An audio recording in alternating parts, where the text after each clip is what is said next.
Rupert grew up as the son of the most powerful newspaper man in the country.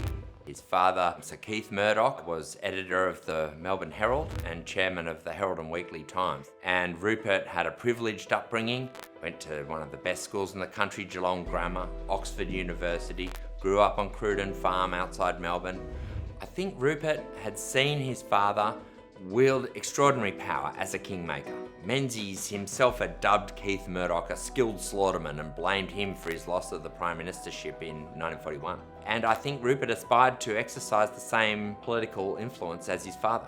But when Sir Keith died and Rupert was 21, Rupert was still in England. He couldn't even get home in time for the funeral. Then there was a battle over the estate that Sir Keith Murdoch had left, and Rupert watched in horror as his father's old company pounced on some of the media assets that Keith had hoped to leave him.